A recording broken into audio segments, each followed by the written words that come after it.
د پښتون قوم د یووالي او د اتفاق ستر مبارز ځوان با استعداده او تعلیم یافته ارمان لوڼي چې د پښتنو د یووالي په خاطر د لښکر د پښتنو د اتفاق د لښکر یو غښتلی ځوان و،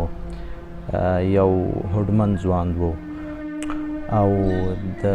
پوهنتون استاد، مګر د دې له وجې چې دی د پښتنو کونډو، یتیمانو، بېوزلو، غریبانو او د ځورېدلو پښتنو د یووالي د دوی د ژوند د سختیو د اختتام په خاطر راپورته شوی و او دغه غږ یې له نورو پښتنو ورونو سره یو ځای بدرګه کوه د پنجابي استعماري حکومت لخوا په ډزو سوری سوری شو او خپل ژوند یې د پښتنو کونډو یتیمانو څخه قربان کړ او خپل ماشومان، درې لورګانې، بوډا پلار او مور یې بې سرپرسته پاتې شول،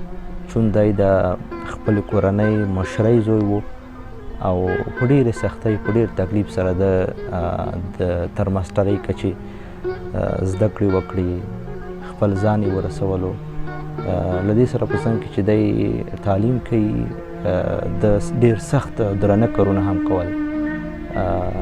او د درنو کارونو د ترسره کولو نه مخکې به یې خپلې کور ته، خپلو بچیانو ته او خپلو والدینو ته، د کورنۍ غړو ته یو څه حلاله نفقه پیدا کوله.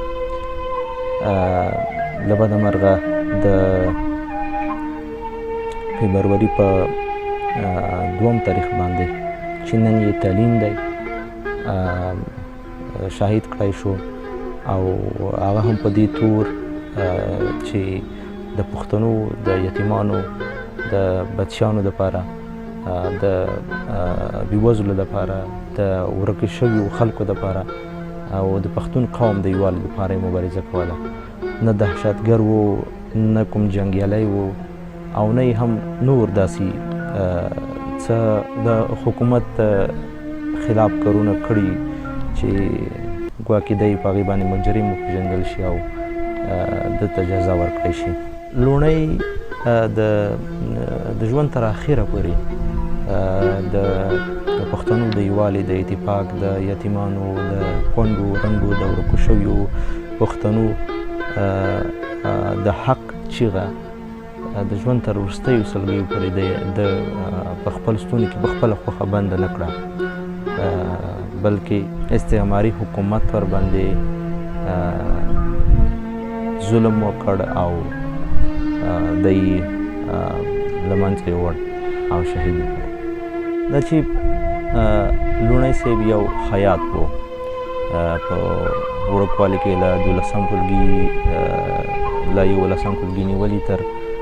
پوهنتون دورې نه وروسته د ماسټرۍ تر اخره پورې د سخت کارونه کول، خیاطي کوله او همچنان ورسره په ځان کې نور داسې کارونه چې هغه د کورنۍ لپاره یو څه نفقه، حلالې پیسې راوړي، چون دی د کورنۍ مشر زوی و، له ده څخه نور مشران څوک نه وو چې کورنۍ ته یې یوه ګوله ډوډۍ راوړې وای. نو ده له تعلیم سره په څنګ کې همدا کارونه هم کول نو په ډېرې سختۍ سره به د خپل ژوند مخکې بیاو. بالاخره یو وخت داسې راغی چې دی د ماسټرۍ وروسته د زحمتونو کښلو وروسته خدای تعالی د دی په کور رڼا راوسته. هغه دا چې ده ته په پوهنتون کې وظیفه پیدا شوه د استاز په توګه. همدا د دوی د ژوند لوی ارمان و چې لوڼی ارمان صاحب یو استاز جوړ شي او یوه ښه وظیفه ولري او ښې پیسې حلالې پیسې کور ته راوړي. نو ده په وظیفې اخیستو سره د خپل کور دپاره ډېر څه وکړل. تازه رڼا یې په کور خوره شوه د ښه ژوند، د هوسا ژوند. خو له بده مرغه چې دغه هوسا او ارامه ژوند ډېر دوام ونه کړ او پنجابي حکومت، استعماري حکومت یو ځل بیا د هغه ماشومان، درې لورګانې، مور او پلار بیرته د فقر و ټغر ته ورستنه کړل او د سر مشر د ګټې وټې سړی ترې ووژل. نو کله چې پنجابي حکومت د دوی د کور ډیوه ورمړه کړه او ارمان لوڼي یې په شهادت ورسوه، نو اوس هم هماغسې د دوی د کورنۍ غړو ژوند په ډېره سختۍ، په بېوزلۍ تېرېږي. دوی اوس هم په غربت کې دي، په داسې یو غربت کې لکه د کوم غربت والا یا بېوزلو خلکو لپاره چې ده په خپله مبارزه کوله، د کوم خلکو لپاره چې دی په خپله مبارزه کې قرباني شو. نو د همدغې مبارزې په ترڅ کې بالاخره خپله کورنۍ هم اوس د غربت په یوه ډېر تریخ ټغر باندې ناست دي. له پښتنو مې هیله ده او امید مې ده چې له د ارمان لوڼي له کورنۍ او ماشومانو سره، خصوصا د کوزي پښتونخوا له پښتنو څخه مې دا هیله ده چې د ارمان لوڼي له کورنۍ غړو سره، ماشومانو سره داسې مرسته وکړي، کومک ورسره وکړي چې د خپل کورنۍ سرپرست د نشتون احساس ورته ونه شي.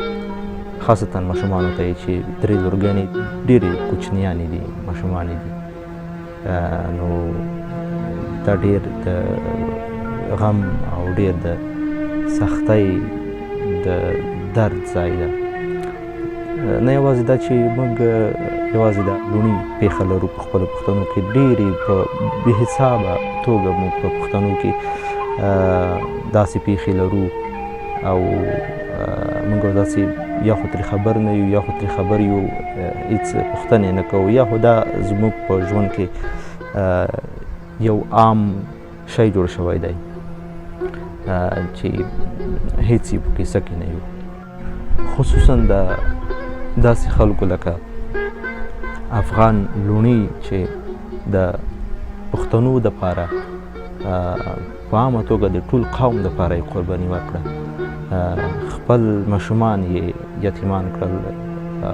خپل مور او پلار یې په غربت کې پرېښودل او د شهادت